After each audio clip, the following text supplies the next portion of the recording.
everybody, నేను మీ English teacher. Welcome back to our channel. I hope everyone is doing well.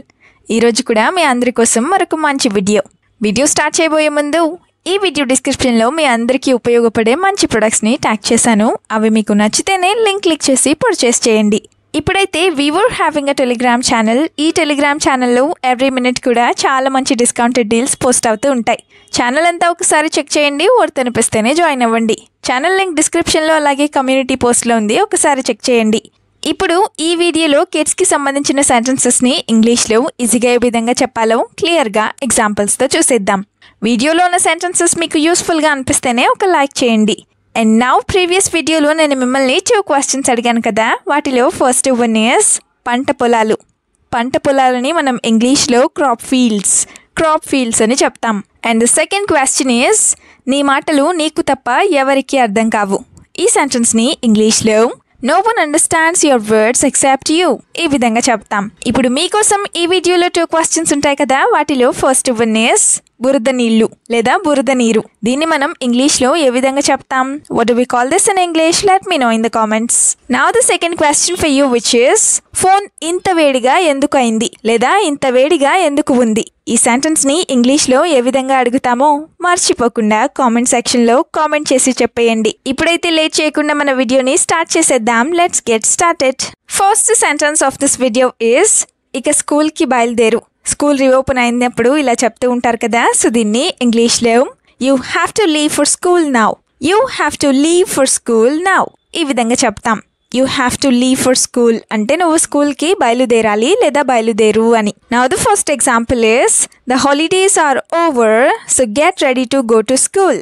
The holidays are over so you get ready to go to school అంటే holidays అన్నీ అయిపోయాయి, నువ్వు స్కూల్కి వెళ్ళడానికి రెడీగా ఉండు లేదా సిద్ధంగా ఉండు అని. Another example is you also have to go to tuition after you came from school.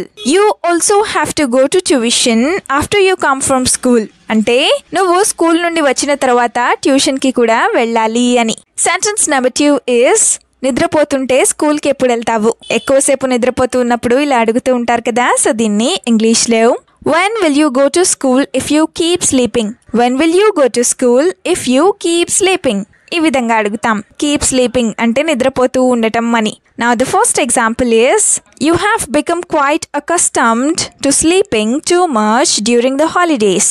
You have become quite accustomed to sleeping too much during the holidays అంటే హాలిడేస్లో లేదా సెలవుల్లో నువ్వు ఎక్కువసేపు నిద్రపోవడానికి అలవాటు పడిపోయావు అని. You have accustomed to sleeping అంటే నువ్వు నిద్రపోవడానికి అలవాటు పడ్డావు అని. Another example is school has started so stop this habit or school has started so you need to stop this habit అంటే స్కూల్ స్టార్ట్ అయిపోయింది కాబట్టి నువ్వు ఈ అలవాటుని మానుకోవాలి అని. సెంటెన్స్ నెంబర్ 3 is చిన్నపిల్లలా ప్రవర్తిస్తావెందుకు. ఇలా కూడా అంటూనే ఉంటారు కదా. సో దీన్ని ఇంగ్లీష్లో why are you acting like a child? Why are you acting like a child? ఈ విధంగా అడుగుతాం. యాక్టింగ్ లైక్ అ చైల్డ్ అంటే చిన్నపిల్లలా ప్రవర్తించడం అని. ఇప్పుడైతే 2 ఎగ్జాంపుల్స్ని చూద్దాం. First one is you are now in the 10th grade so you are not a little child. You are now in the 10th grade so you are not a little child అంటే నువ్వు ఇప్పుడు 10th క్లాస్లో ఉన్నావు లేదా 10th class చదువుతున్నావు కాబట్టి నువ్వు చిన్న పిల్లవి లేదా చిన్న పిల్లాడివి కాదు అని. Now the second example is don't fight like a child over everything or don't fight like a child over every little thing అంటే ప్రతి చిన్న విషయానికి నువ్వు చిన్న పిల్లలా ప్రవర్తించకు లేదా చిన్న పిల్లలా గొడవ చేయకు అని. సెంటెన్స్ నెంబర్ 4 is మండే నుంచి ఖచ్చితంగా వెళ్ళాలి. ఇలా కూడా చెప్తూ ఉంటారు కదా. సో దీన్ని ఇంగ్లీష్లో You must go to school from Monday. You must go to school from Monday. ఈ విధంగా చెప్తాం. You must go అంటే నువ్వు వెళ్ళాల్సిందే అని. Now the first example is I am leaving you for these 2 days. You have to leave from Monday.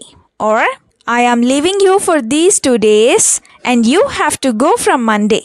అంటే నేను ఈ 2 రోజులకి నిన్ను వదిలేస్తున్నాను కానీ నువ్వు మండే నుంచి మాత్రం ఖచ్చితంగా వెళ్ళాలి అని. Another example is go and have tiffin and quietly pack your bags. Now the second example is Go and have tiffin and quietly pack your bags. Go and have tiffin and quietly pack your bags. అంటే నువ్వు వెళ్ళి tiffin తిని silent గా నీ books సర్దుకో లేదా నీ books ని pack చేసుకో అని. సెంటెన్స్ నెంబర్ 5 ఇస్ కొత్త పుస్తకాలన్నీ బ్యాగ్ లో పెట్టావా? స్కూల్ స్టార్ట్ అవుతూ ఉన్నప్పుడు ఇది అడుగుతూనే ఉంటారు కదా. సో దీన్ని ఇంగ్లీష్ లో have you put all the new books in your bag? Have you put all the new books in your bag? ఈ విధంగా అడుగుతాం. Have you put అంటే నువ్వు పెట్టావా అని. Now the first example is keep reading while you write and your writing will be neat. Keep reading while you write and then your writing will be neat. అంటే నువ్వు రాసేటప్పుడు చదువుతూ రాయి, దానివల్ల నీ రైటింగ్ నీట్గా ఉంటుంది లేదా చాలా బాగా ఉంటుంది అని. Another example is the better you're writing, the better your grades will be. The better you're writing, the better your grades will be.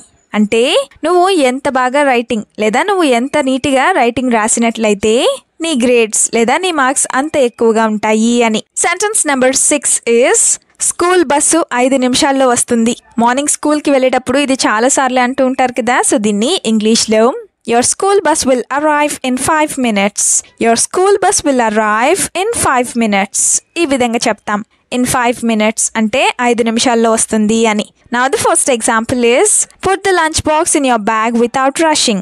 Put the lunch box in your bag without rushing. అంటే నువ్వు హడావిడి చేయకుండా lunch box ని నీ bag లో పెట్టుకో అని. Another example is if you wake up late, you will have to rush like this. If you wake up late, you will have to rush like this. అంటే నువ్వు గనక ఆలస్యంగా నిద్ర లేచినట్లయితే నువ్వు ఇలాగే తొందరపడాల్సి వస్తుంది లేదా హడావిడి చేయాల్సి వస్తుంది అని. నెక్స్ట్ సెంటెన్స్ ఈస్ త్వరగా టిఫిన్ చేసి షూ వేసుకో. ఇది కూడా అంటూనే ఉంటారు కదా. సో దీన్ని ఇంగ్లీష్లో quickly have your tiffin and put on your shoes. Quickly have your tiffin and put on your shoes. ఈ విధంగా చెప్తాం. పుట్టింగ్ ఆన్ అంటే వేసుకోవడం అని. పుట్ ఆన్ యువర్ షూస్ అంటే నువ్వు షూస్ని వేసుకో అని. Now the first example is you have to go to school in 10 minutes, so hurry up. You have to go to school in 10 minutes, so hurry up. అంటే నువ్వు 10 నిమిషాల్లో స్కూల్కి వెళ్ళిపోవాలి కాబట్టి త్వరగా కానివ్వు అని. Another example is if you rush like this every day, I won't be able to calm down at all.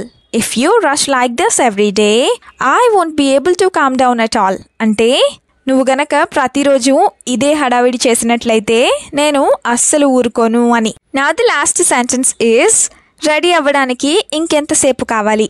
ఇలా కూడా అడుగుతూనే ఉంటారు కదా. అయితే దీన్ని ఇంగ్లీష్లో how much longer do you need to get ready? How much longer do you need to get ready? ఈ విధంగా అడుగుతాం. హౌ మచ్ లాంగర్ అంటే ఇంకెంతసేపు అని. నా the first example is you have to do all your own work, so Wake up early from tomorrow. You have to do all your own work, so wake up early from tomorrow. అంటే నీ పనంతా నీ అంతట నువ్వే లేదా నీ పనంతా నువ్వు సొంతగా నువ్వే చేసుకోవాలి కాబట్టి రేపటి నుంచి త్వరగా నిద్రలేగు అని. Another example is it's not good to be so slow about everything, or it is not good to be slow, or it is not good to be so slow about everything.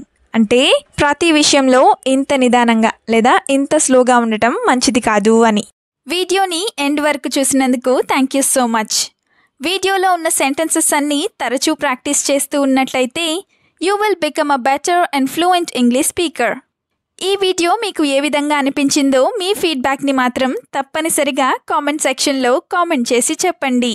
We'll meet you again with a useful and interesting video. Until then, keep learning, keep practicing and keep supporting Tinglish Teacher. Have a good day. Bye-bye.